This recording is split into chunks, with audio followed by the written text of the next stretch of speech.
YummySounds.com layout track. This is a demo sound of YummySounds.com. YummySounds.com layout track. This is a demo sound of YummySounds.com. YummySounds.com layout track. Audio Jungle. Baik, Assalamualaikum warahmatullahi wabarakatuh. Waalaikumsalam warahmatullahi wabarakatuh. Audio Jungle. Saya ulang ya. Assalamualaikum warahmatullahi wabarakatuh. Waalaikumsalam warahmatullahi wabarakatuh. Audio Jungle. Dan selamat siang adik-adik sekalian. Bagaimana Siang, kabar? Pak.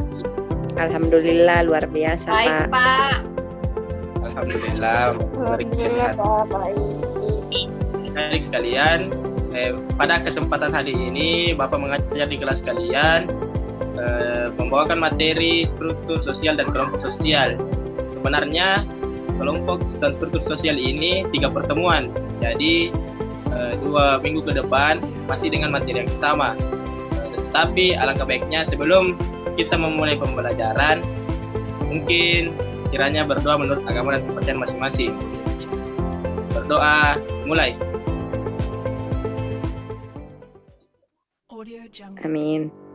Doa selesai. Sebelum masuk ke pembelajaran, mungkin Bapak akan mengecek kehadiran adik-adik sekalian. Tolong kameranya diaktifkan semua.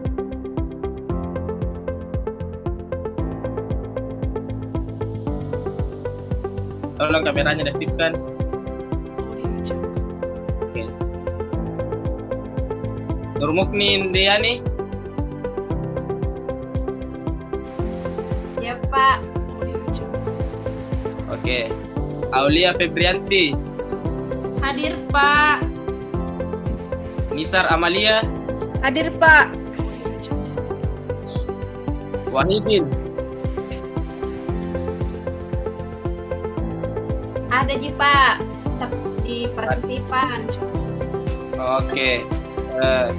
Fadila. Hadir, Pak. Oke, saya rasa semuanya hadir ya. Iya, Pak. Sebelum masuk ke materi, alangkah baiknya adik-adik sekalian mengetahui tujuan pembelajaran dari materi tersebut. Tujuan pembelajaran untuk materi kelompok sosial dan struktur sosial itu yang pertama, siswa mampu menjelaskan definisi kelompok dan struktur sosial secara umum dan menurut para ahli. 2. Siswa mampu menjelaskan ciri dan jenis kelompok sosial. 3. Siswa mampu menjelaskan fungsi struktur sosial. Yang keempat, siswa mampu memiliki karakter yang diharapkan, antara lain percaya diri, kritis, rasa ingin tahu berlebih, dan mampu menghargai. Sampai kepada tujuan pembelajaran, adakah sesuatu yang ingin ditanyakan oleh adik-adik sekalian mengenai tujuan pembelajaran?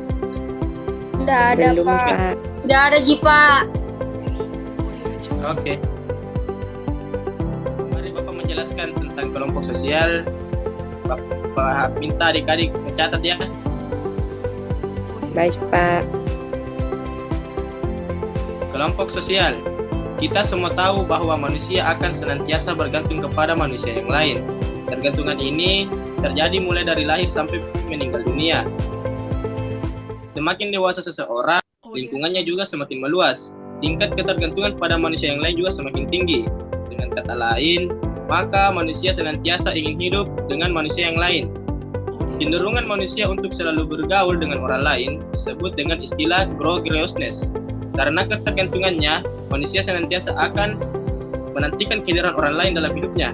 Dengan hidup secara bersama-sama, keperluan-keperluan manusia dapat dilengkapi dan disempurnakan. Oleh karena itu, manusia membentuk kelompok-kelompok dalam interaksinya. Artinya apa? Kelompok sosial adalah kumpulan dari beberapa individu yang bersatu, yang memiliki latar belakang dan memiliki tujuan. Sedangkan menurut beberapa ahli, salah satunya ialah Sorjono Sukanto yang mengatakan bahwa kelompok sosial adalah himpunan atau kesatuan manusia yang hidup bersama karena adanya hubungan di antara mereka secara timbal balik dan saling mempengaruhi. Kedua, menurut Paul B. Horton dan Chester L. Hunt. Kelompok sosial adalah kumpulan manusia yang memiliki kesadaran akan keanggotaannya dan saling berinteraksi. 3. Menurut Merton, kelompok sosial adalah sekelompok orang yang saling berinteraksi sesuai dengan pola-pola yang telah mapan. Selanjutnya, adapun beberapa ciri-ciri kelompok sosial. Pertama, kelompok sosial merupakan kesatuan yang nyata dan dapat dibedakan dari kelompok atau kesatuan yang lain.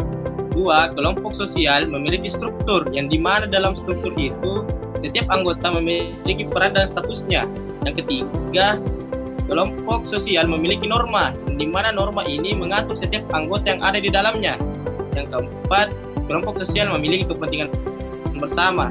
Dan yang kelima, kelompok sosial memiliki interaksi dan komunikasi di antara para anggotanya.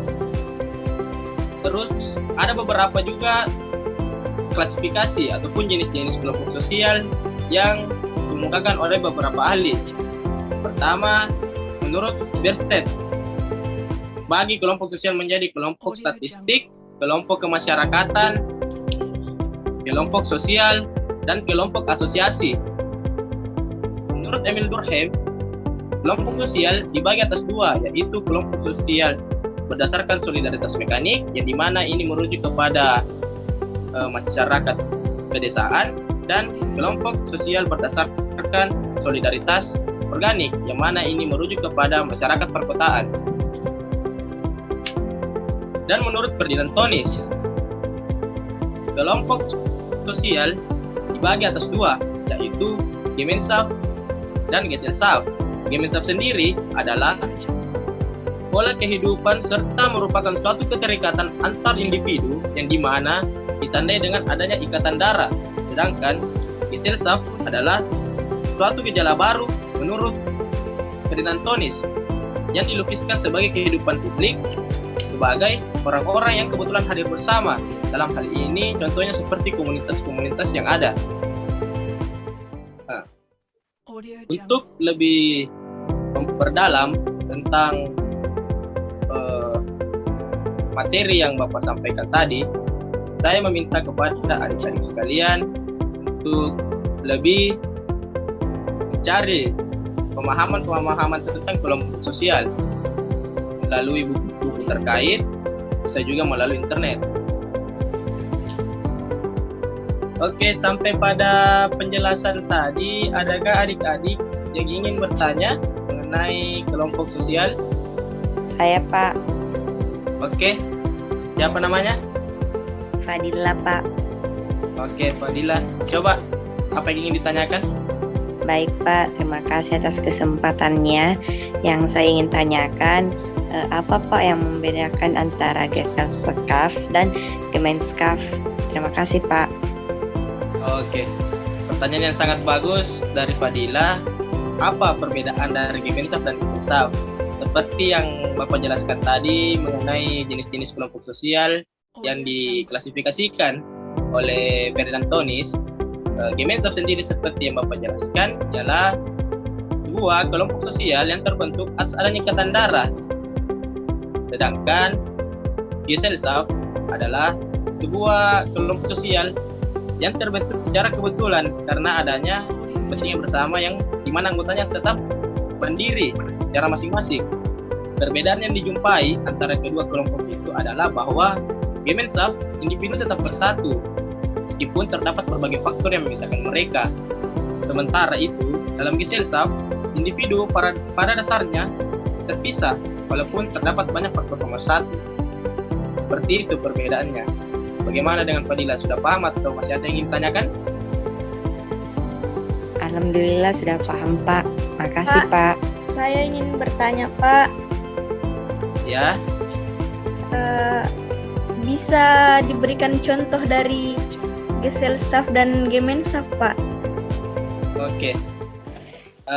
Seperti yang dijelaskan tadi bahwa Gemeinschaft itu adalah kelompok yang berdasarkan ikatan darah. Mana contohnya pada masyarakat perkotaan, orang-orang yang memiliki darah yang sama, misal yang berasal dari daerah yang sama, misal contohnya orang-orang yang mahasiswa ataupun mahasiswi yang berada di Kota Makassar dari Kabupaten Luwu itu membentuk suatu organisasi yang namanya Perganda Ikmil. Itu yang dikatakan sebagai Gemensaf. Sedangkan di Geselsaf itu di mana kelompok yang ada secara kebetulan. Artinya bahwa dia tidak ada ikatan darah, melainkan ada latar belakang yang membentuk kelompok tersebut karena adanya mungkin hobi yang sama, kepentingan yang sama, contohnya seperti komunitas motor gede misalnya. Dia tidak memiliki latar belakang ikatan darah yang sama, tapi dia memiliki kepentingan atau tujuan yang sama. Seperti itu. Oke, terima kasih Pak, sudah mengerti. Berhubung waktu yang singkat, jadi Bapak waktunya sudah habis di kelas kalian. Untuk minggu depan Bapak meminta adik-adik sekalian untuk mempelajari terlebih dahulu materi tentang diferensiasi sosial pada pertemuan kedua untuk materi kelompok struktur. Selanjutnya Bapak ingin memberikan tugas kepada adik-adik sekalian untuk membuat sebuah laporan kegiatan dari hasil pembelajaran hari ini, mana adik-adik membuat sebuah makalah mengenai penjelasan kelompok sosial, definisi kelompok sosial, ciri-ciri kelompok sosial, jenis kelompok sosial. Jadi makalahnya itu berbentuk seperti makalah pada umumnya, ada kata pengantar, daftar isi, bab 1 pendahuluan, bab 2 isi, dan bab 3 untuk tugasnya. Ada yang ingin ditanyakan? Deadline-nya kapan, Pak? Deadline-nya minggu depan ya, sebelum pembelajaran dimulai. 1 jam sebelum pembelajaran dimulai, tugasnya semua sudah terkumpul, dikirim melalui email Bapak ya. Iya, baik Pak. Oke. Jika tidak ada, Bapak tutup ya. Iya Pak.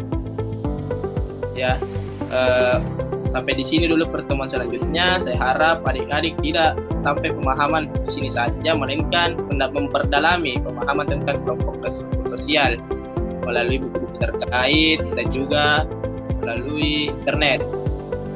Karena belajar itu tidak hanya memerlukan satu sumber, melainkan beberapa sumber di dalamnya. Itu saja yang Bapak dapat sampaikan. Terima kasih atas atensi adik-adik sekalian.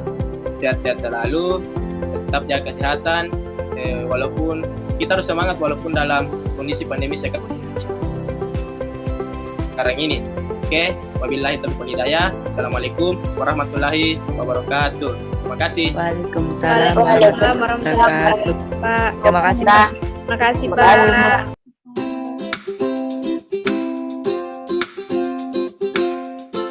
YummySounds.com layout track.